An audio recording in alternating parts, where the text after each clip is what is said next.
Welcome to Death Drive Dialectics. I'm Nicholas Tolliver, here with Tyler Mraz. If you're interested in this content, please like, share, and subscribe.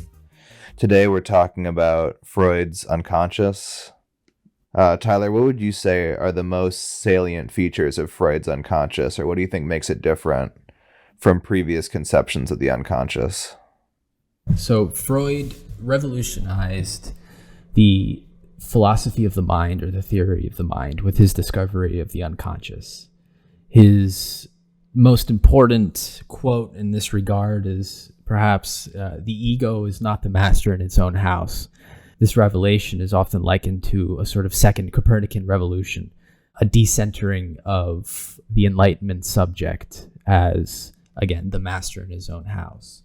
That the ego is not the center of all agency within the subject.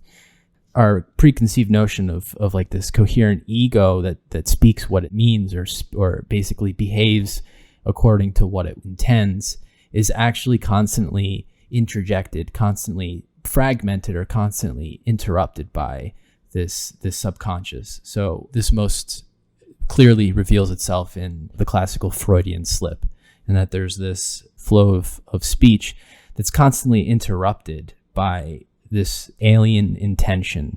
So there's always something alien to the way that we conceive ourselves or the way that we behave. Yeah, he's very much opposed to Cartesian understanding of consciousness as fully self-evident and self-transparent. Because I think existence as living beings contradicts our conscious efforts to shape our experience.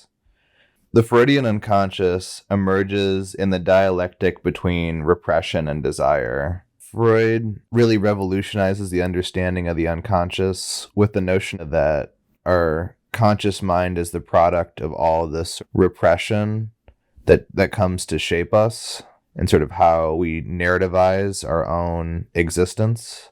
The conscious subject is always repressing desires, and desires are always breaking through repressions.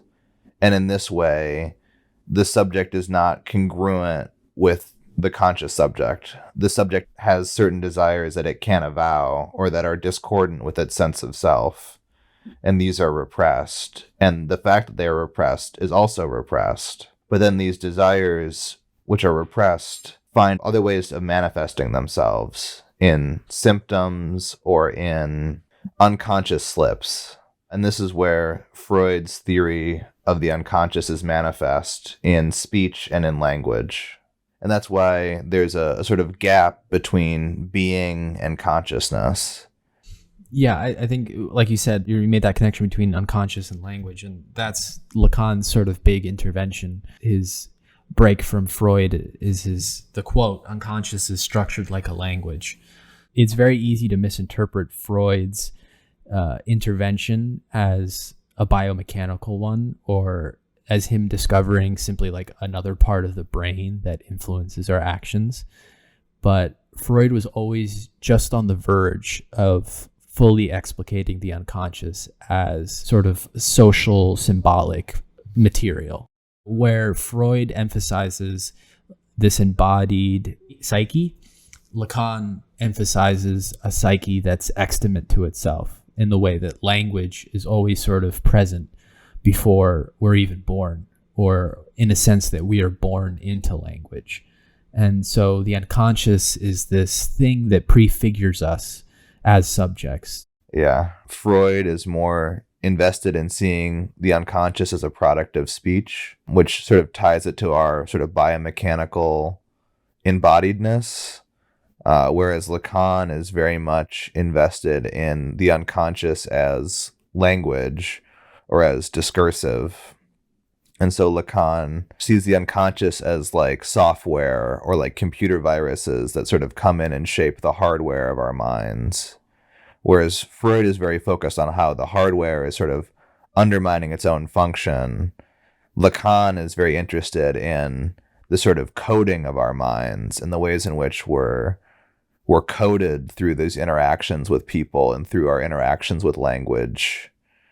Lacan is so important in terms of understanding the ways in which ideology and our society is encoded into our subjectivity. And this goes into things like race and gender and class and family, really touching at sort of the core institutions that shape individuals. In conclusion, unconsciousness is not simply the absence of consciousness or its opposite, but is what structures consciousness itself and our conscious experience. Thank you so much for listening to Death Drive Dialectics. If you are here at the end of the video, please like, share, and subscribe. Thank you so much for listening. Peace.